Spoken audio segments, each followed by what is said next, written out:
"Don't paint what you see," she whispered. But he painted what he felt, and her face blushed deeply. The first stroke. Mira stood before her canvas the next morning, palette knife in hand, staring at the blank white surface that seemed to mock her confusion. Kale had left her studio yesterday with nothing but that cryptic instruction echoing in her mind. Don't paint what you see.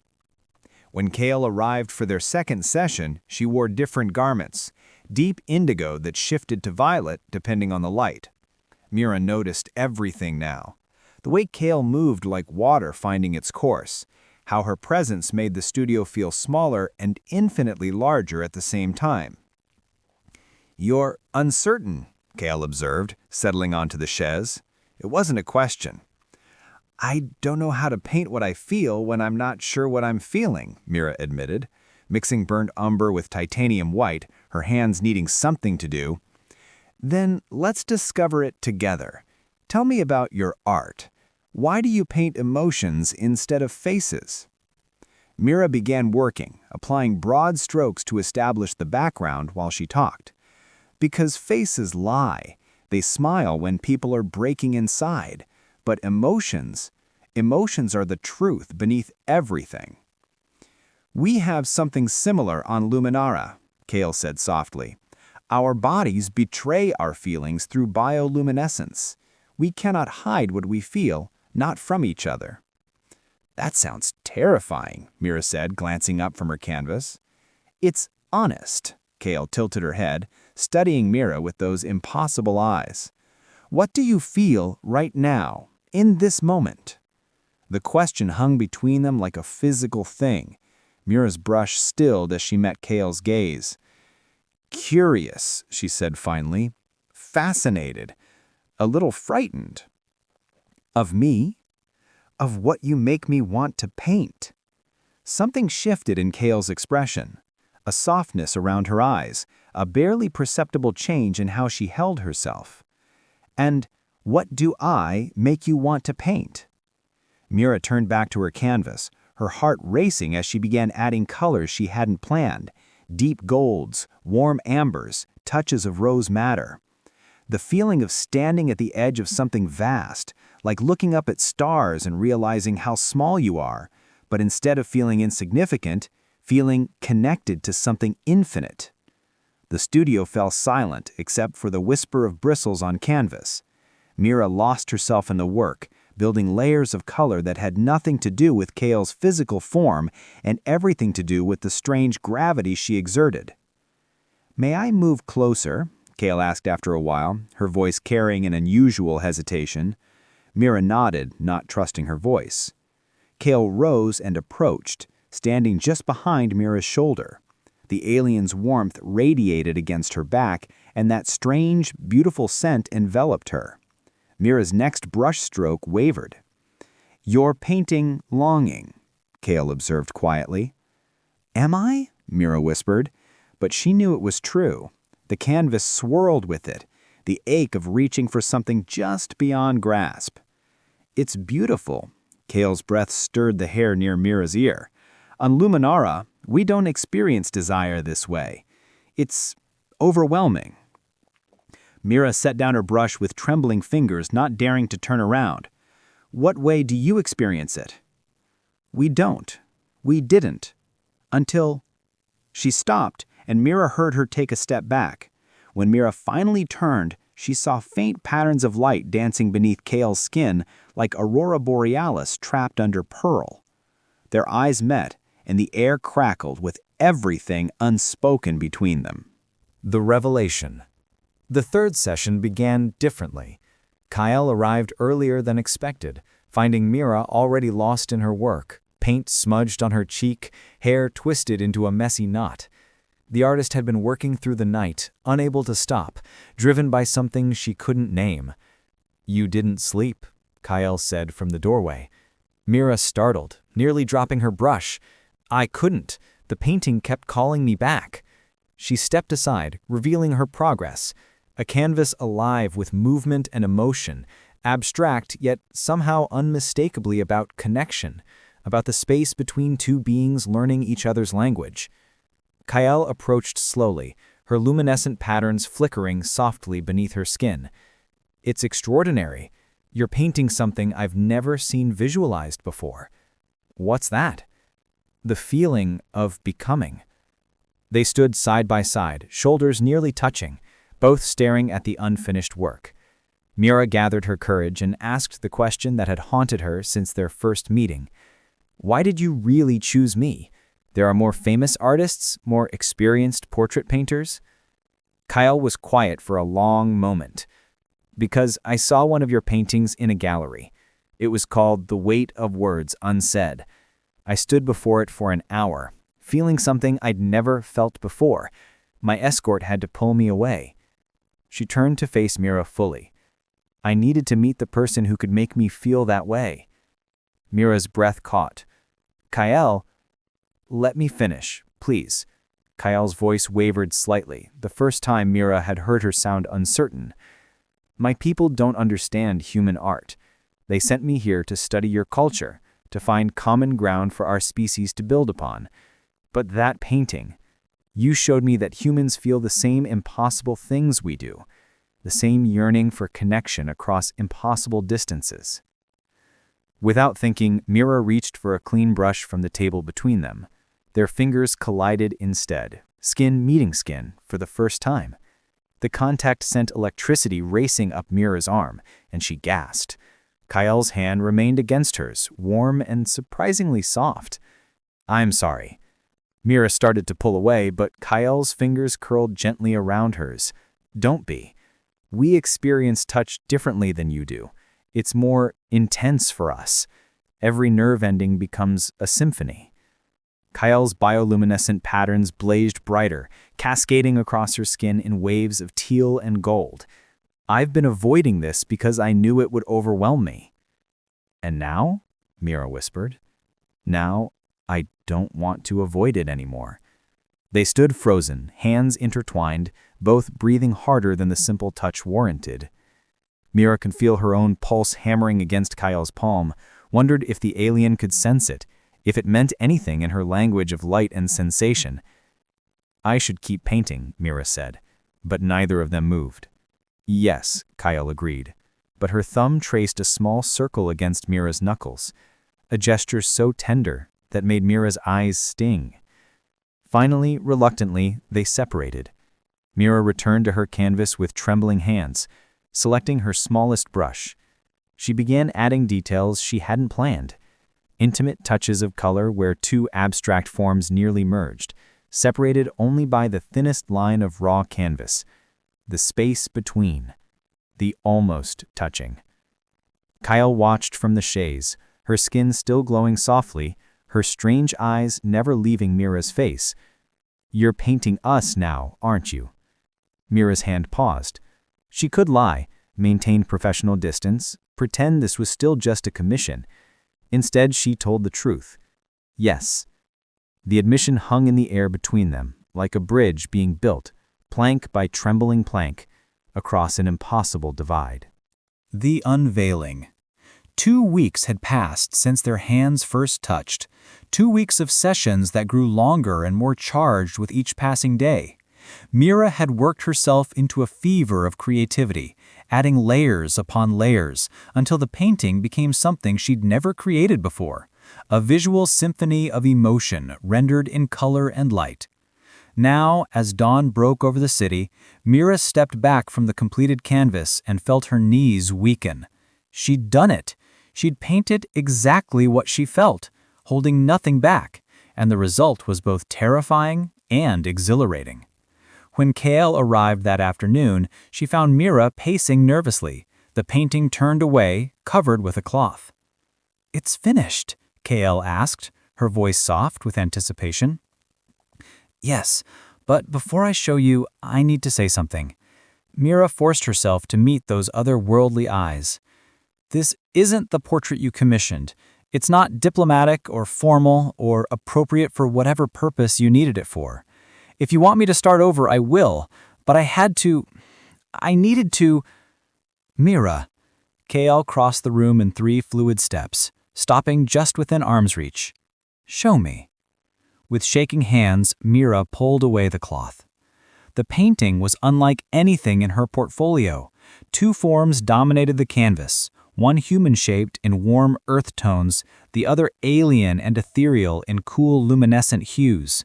They spiraled around each other in an eternal dance, never quite touching but connected by threads of color that wove between them, amber threads of desire, violet streams of curiosity, crimson rivers of attraction that Mira had tried to deny but couldn't hide.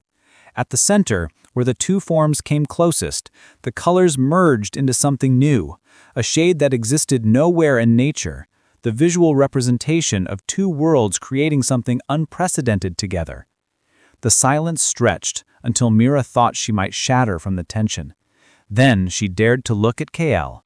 The alien diplomat stood frozen, her skin erupting with bioluminescent patterns more vivid than Mira had ever seen. Waves of deep crimson washed across her face and down her neck, pulsing in rhythm with her quickened breathing. Her lips parted in astonishment, and her hands trembled at her sides. "You're blushing," Mira whispered, recognizing the alien equivalent of the very human reaction. "I've never—" Kael's voice broke. She took a shuddering breath, her luminescence intensifying. "In all my years, I've never felt exposed like this. You painted what I've been hiding, what I thought only I could see." "The attraction?" Mira asked, her heart thundering. "The inevitability." Kael finally tore her gaze from the painting to look at Mira, and her eyes shimmered with unshed tears that caught the light like prisms. "You painted us as we were always meant to be. Two different beings creating something impossible and perfect together." Mira felt her own face flush hot. "I tried to paint something diplomatic, something safe, but every time I touched the brush to canvas, all I could see was this. All I could feel was, how much you want me," Kael finished, stepping closer. The crimson patterns on her skin pulsed brighter. "The way I want you." The confession hung between them, finally spoken after weeks of longing glances and careful distances. Mira's breath caught as Kael raised one hand, hesitating inches from her face. "May I touch you?" Kael whispered, not by accident this time, but with intention. Mira could only nod, her voice lost somewhere in her chest. The alien's fingertips brushed her cheek with infinite tenderness, and Mira leaned into the touch, her eyes fluttering closed. The alien's hand was warm, impossibly soft, and trembling slightly. "Your heart is racing," Kael murmured, her thumb tracing Mira's cheekbone. "So is yours," Mira breathed, opening her eyes to find Kael's face mere inches away. They stood in the golden afternoon sun streaming through the studio windows, the painting bearing witness to everything they'd been too afraid to voice. Mira raised her own hand slowly, giving Kael every chance to retreat, and placed it gently against the alien's chest. Beneath her palm she felt a heartbeat. Different rhythm, same meaning. "I'm supposed to return to Luminara in 3 days," Kael said, anguish creeping into her voice. "This was never supposed to happen. I was never supposed to feel—" "Don't," Mira interrupted, her other hand coming up to cup Kael's face. "Don't think about 3 days from now. Think about right now, this moment. What do you feel?" Kael's eyes searched hers, those impossible colors swirling with emotion. "Like I'm standing at the edge of the universe, about to fall into something vast and unknowable, and absolutely necessary." "Then fall with me," Mira whispered, and closed the distance between them. The beginning. Their first kiss was tentative, a question posed in the language of touch. Kael's lips were softer than Mira imagined, and the contact sent sparks cascading across the alien skin in patterns of rose gold and starlight. Mira felt Kael's sharp intake of breath, the way her whole body seemed to resonate with the sensation. When they finally parted, both were breathing hard, foreheads resting together. "That was," Kael began, her voice wonderstruck. "Everything," Mira finished. They moved to the worn sofa in the corner of the studio, neither willing to break contact for long. Kale pulled Mira close, and the artist settled against her side, marveling at how perfectly they fit together despite being from different worlds. "Tell me about Luminara," Mira said softly, her fingers tracing the luminescent patterns on Kale's arm. "Tell me about home." Kale's hand played with Mira's hair as she spoke, describing skies that shifted through 17 colors, oceans that sang, forests where the trees communicated through pulses of light. Mira listened, painting mental images of a world she'd never see, until Kale's voice grew quiet. "But it's lonely there," Kale admitted. "We share everything, every emotion visible, every thought almost tangible. There's no mystery, no discovery. I never knew what it felt like to slowly unveil someone's heart until I met you." Mira shifted to look up at her. "Is that why you gave me that instruction? Don't paint what you see?" "I wanted to know if humans could see beyond the surface, if you could see me, not as a curiosity or a diplomatic necessity, but as someone capable of feeling deeply." Kale's fingers traced Mira's jawline. "And I never expected to find someone who would feel deeply for me in return." "I tried not to," Mira confessed, her hand finding Kale's and intertwining their fingers. "I told myself it was just artistic fascination, that I was projecting, that this was impossible. And now I know some impossible things are meant to happen anyway." They kissed again, slower this time, exploring. Kale's bioluminescence flared with each touch, creating a private light show in the dimming studio. Mira's hands discovered the planes of Kale's back, the curve of her waist, every touch drawing new patterns of light from her skin. When they finally paused for breath, Mira asked the question that had been building in her chest: "What happens in 3 days?" Kale was quiet for a long moment, her luminescence dimming to a soft glow. "I'm supposed to board a ship and return to my people. This was meant to be a brief cultural exchange, nothing more." "Supposed to," Mira repeated, catching the words Kale had chosen. "But what do you want?" "I want to stay. I want to learn every expression on your face, every shade of emotion you can paint. I want mornings where I watch you work and evenings where we discover each other. I want the impossible." Kale's voice cracked. "But my people need me. The alliance between our worlds depends on you being miserable and alone, or on building genuine connections between our species. Because what we have, this thing we've created, isn't that the whole point? Isn't that the bridge your people were looking for?" Hope flickered across Kale's features, her skin pulsing with golden light. "You would want me to stay? Even knowing how complicated it would be?" "I would want you to choose what makes you feel alive," Mira said firmly, "whether that's staying or going. But yes, selfishly, desperately, I want you to stay." Kale pulled Mira back into her arms, holding her tightly. They sat in silence as the last light faded from the windows, the painting watching over them like a prophecy already fulfilled. "I need to tell you something," Kale finally said. "That painting, the one in the gallery that made me feel for the first time, I bought it. It's been in my quarters on the ship since I arrived on Earth. Every night I've looked at it and wondered what it would be like to meet the artist, to feel that intensity in person rather than through art. And," Mira prompted, her heart swelling, "and the reality is so much better than the fantasy." Kale pressed a kiss to Mira's temple. "How could I return to a world of light when you've taught me to see in color? Is that a yes? You're staying?" "I'm requesting an extended assignment. My people will grant it, especially once I show them your painting. It's proof that cultural exchange is working, that our species can not only coexist, but create something beautiful together." Kale's smile was radiant, her whole body glowing with joy. "Besides, I commissioned a portrait. You've only given me one painting. I think I'll need dozens more before I'm satisfied." Mira laughed, the sound bubbling up from deep in her chest. "Dozens? That could take years." "I certainly hope so," Kale murmured, and kissed her again. They stayed like that as night fell completely. Two beings from different worlds learning the geography of each other's hearts. The painting beside them a testament to what happens when you're brave enough to paint what you feel rather than what you see. In the morning, Mira would begin a new canvas. In 3 days, Kale would stand before her superiors and request an extended stay on Earth. In the months to come, they would navigate the complications of an interstellar relationship, facing skepticism and wonder in equal measure.